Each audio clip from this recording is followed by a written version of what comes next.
What's up, Jay here, and in this video I am going to be giving you my take on the E10K DAC amp by FiiO. So as you can see, the E10K is a very small little DAC amp. It fits clearly in the palm of my hand, and here's a quick comparison of it with the Fulla 2. So as you can see, it's quite a bit smaller than the Fulla. It's thinner. It's pretty much smaller in every dimension. So to start with the external aesthetic and the features of the E10K. So the entire body of the E10K is made out of this machined aluminum rectangular block with essentially just a face plate and a back plate on it, and that has the cutouts for all the other inputs and outputs and switches. On the front we have the 3.5mm headphone jack, a bass boost on-off switch, and the power/volume switch. Now, the odd thing with the E10K is that the volume switch has an off position and then a 0 through 8. So when you actually turn the unit on, it has a nice click, and this is one of the better volume pots, especially for something so inexpensive as the E10K. It's got a nice knurled finish on the outside that makes it easy to grasp and turn. It's got a nice smooth movement. And surprisingly, the channel imbalance is very, very slight. So once you get to 0 on the dial, you actually get volume sound starting to come up. And once you get just past the 0, it's pretty much balanced. And finally, with the power switch/volume knob, there is a blue LED. And this LED is actually probably one of the negatives about this unit, is that it's so bright. During the day, it's okay. It's like you can see it, it's great. But if you have it angled towards your eyes at all, or at night, it's so incredibly bright. They could have done with a much dimmer LED. And there's actually a modification that people are doing where they swap the LED out for one that's a warmer color, like an orange or something, orange or red. It's also dimmer.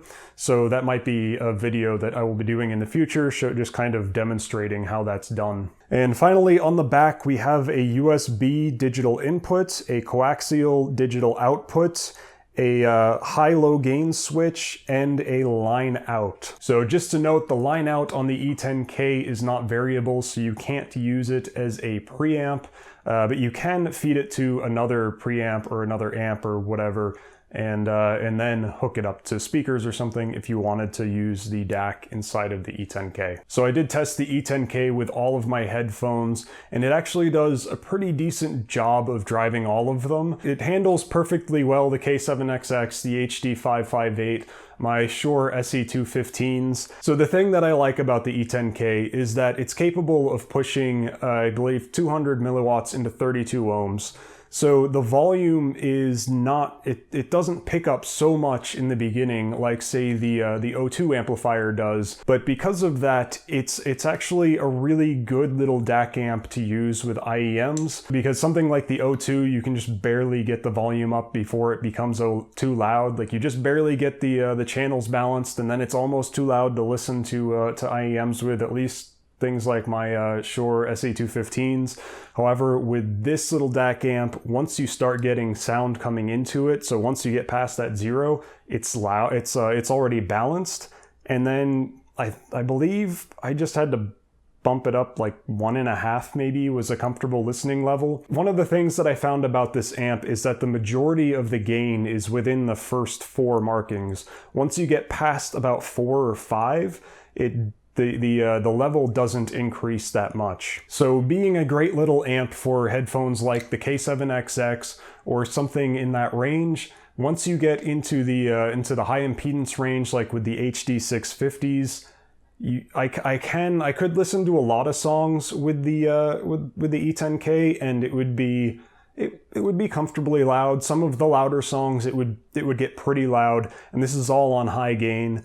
But some of the quieter songs, it just didn't. I mean, it would get to a nice, like, easy listening level, but if I really wanted to push out a little bit more volume, it just couldn't do it. But that being said, the impressive thing with the E10K was that on high gain, I was able to crank the volume all the way up with the HD650s and couldn't really hear any noticeable distortion. So now for the bass boost switch. I tested the bass boost switch on all of the headphones. It pretty much just added an extra, it was just like an extra layer of muddy bass on top of what was already there. And any of the headphones that already had a decent bass presence, like the LCD2s, the 215s, the K7XX, it really sounded pretty bad. But with headphones like the 650s that are a little rolled off from the bass, it sounded okay on some songs, but still I probably just would never use the bass boost switch on this amp. So I actually did an A/B comparison between the E10K and the FiiO E2 with my little A/B switch.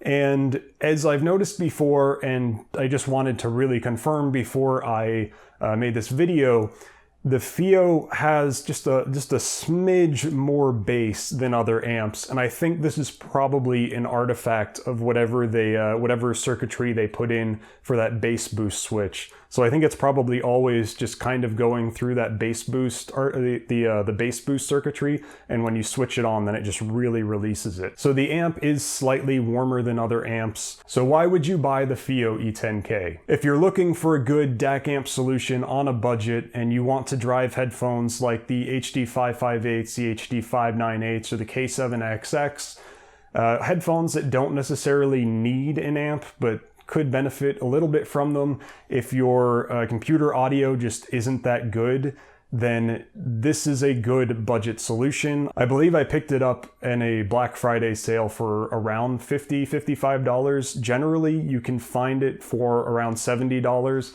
Another thing that I like about the E10K is that with an on-the-go cable, you can hook it up to your phone. And one of the biggest uses that I get out of the E10K is using it with my laptop. So when I'm listening to, say, my IEMs through the laptop, they can get the output on my laptop is just a little bit harsh. It gets kind of fatiguing, but when I use the E10K, it really kind of smooths out the sound and allows me to enjoy longer listening sessions. So now I can imagine a lot of people are wondering, which of these two amps should I buy?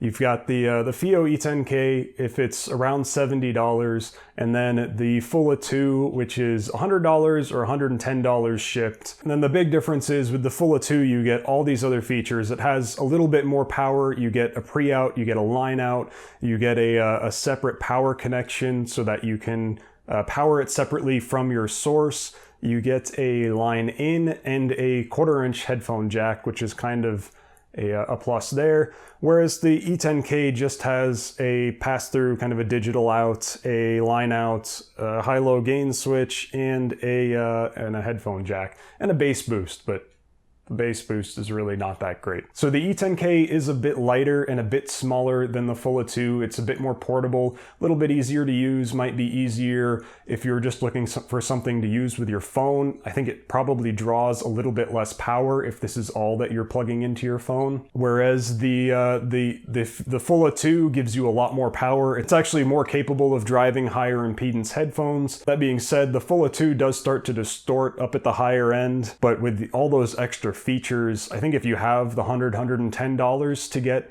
the FiiO E2, I would definitely go this route. But if you're really just looking for the best thing at the best price, and you can get the FiiO E10K for $70, or even like I got it for around $50–$55, then I would definitely pick this thing up. Alright, well that does it for this video. As always, thank you for watching. I hope you enjoyed it. I hope you found it informative. If you did like it, hit that thumbs up button. If you want to continue to see more content like this, hit that subscribe button. Again, thanks for watching, and I will see you in the next one.